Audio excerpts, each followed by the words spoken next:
Hi there, it's great to see you. Thanks for stopping by today. I'm John Merriman, and this is your Tuesday morning guitar song.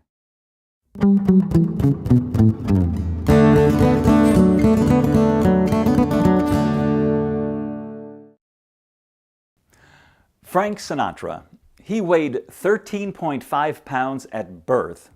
You might say he was the original heavyweight from day one. He was always larger than life, the greatest American icon in the music industry of the 20th century. He was born Francis Albert Sinatra in 1915, and his parents were immigrants.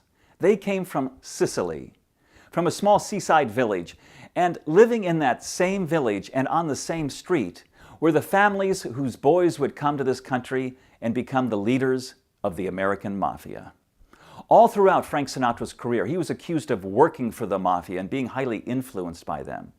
Well, he knew those guys. They were all Sicilian Americans. It was like a family affair. In the 1950s and early 1960s, the Mafia pretty much ran Las Vegas. In Hollywood, the labor unions were highly influenced by the Mafia. A person could almost not work in those cities during those years and not be accused of working for the Mafia. Frank Sinatra knew the Mafia leaders. They were part of his culture, they were part of his identity, and they were his friends. Was Frank Sinatra a mobster? Well, after looking over the material, I came to the conclusion that no, Frank was not a mobster. What I saw was just an entertainer and a singer trying to make a living. But let's go back a bit. His parents came to this country and settled in Hoboken, New Jersey. That's right across the river from New York City. And they moved into the Italian slum part of town. Well, to be a young Italian man like Frank, you had to be very careful where you walked, because if you walked into the Irish part of town, you might not walk out again. And Frank was a terrible student back then. All he wanted to do was become a singer, ever since he saw Bing Crosby sing live in New York one day. So he left school early, and he did various jobs and finally got a job as a riveter at the local shipyard.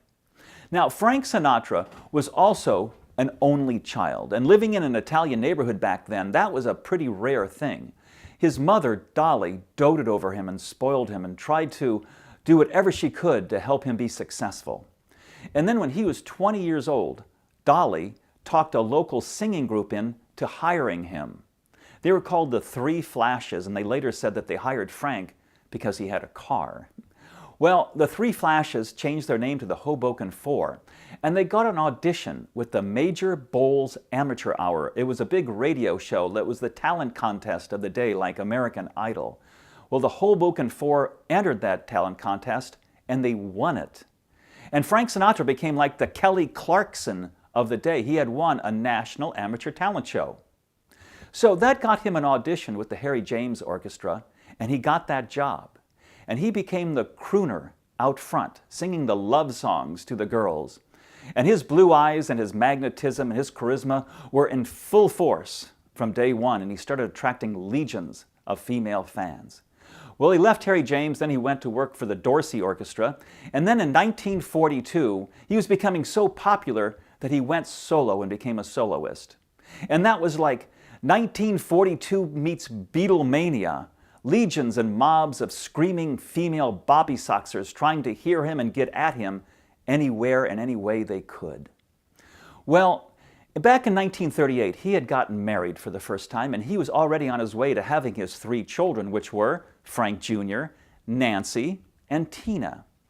And then in 1947, things started really going south for Frank. He became a little passé, and his voice started giving out from years of hard living, and his career started spiraling down. It was a very dark time for Frank. He started a very public affair with actress Ava Gardner, and the historians pretty much agree it was a disaster. They did nothing but fight and drink the whole time. Well, it couldn't get much darker for Frank. And then in 1951, he got a divorce from his wife, and he married Ava Gardner. And then he got a break. Up until that point, he was singing already in Hollywood musicals, many of them with his earlier career. But then he got cast as a non-singing role, as a dramatic actor, in the movie From Here to Eternity. and he ended up winning an Academy Award for that role. And his career started ascending again. He got a new record contract with Capitol Records, and that became the swinging Capitol years as it became known. Well, his career started going up.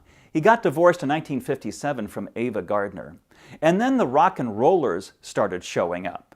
And his generation started declining again in the charts. His career was heading back down because of all the rock and rollers taking all the space. Well, he reinvented himself for the third time, and he headed to Las Vegas with his friends, and he set up a residency there. He became king of Las Vegas, and that started the Rat Pack era. He held court in Las Vegas with his friends Joey Bishop and Sammy Davis Jr. and Dean Martin, all those guys.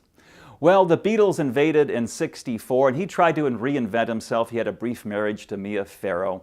But he stayed in Las Vegas and released albums. And then in 1971, he got tired. He was tired of singing, he was tired of the whole scene, and he retired. Well, it didn't last long. In '73, he came out of retirement. The Las Vegas residency era was pretty much over, and he started touring to large arenas and still recording. He got married in '76 to his final wife, Barbara Marx, and that's the way he stayed pretty much all the way until he died in 1998 at the age of 82 from a heart attack. Frank Sinatra was asked, "What do you want to be remembered as?" And he said, simply, "I want to be remembered as a good singer and a good friend." Well done. Old Blue Eyes was the original sensitive, tough guy from New Jersey. He lived 9 lives in the entertainment industry, and of course, one of our greatest icons. And today, he is the topic of your Tuesday morning fun fact.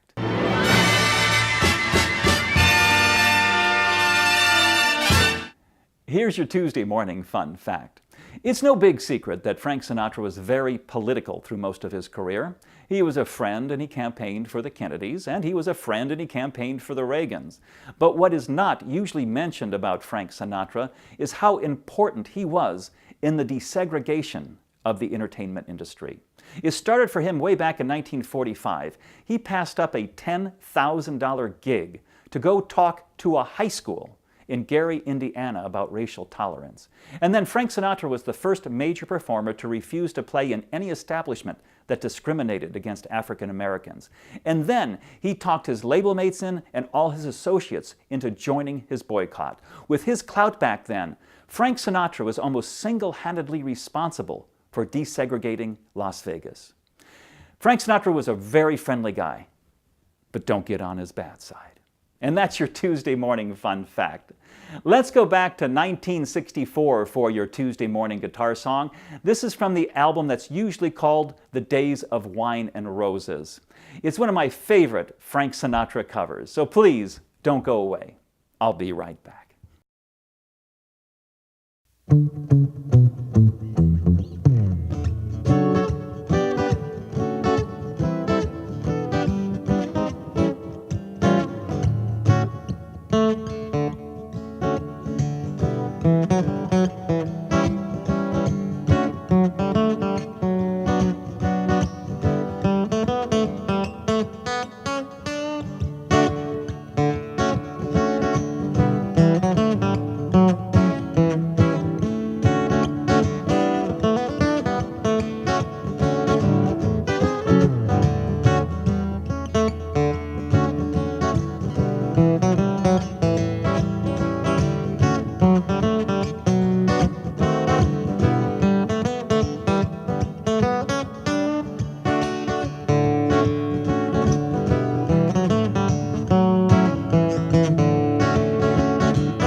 Thanks so much for coming along with me today on our little Frank Sinatra journey. It's always so good to see you, and I have such a good time hanging out together.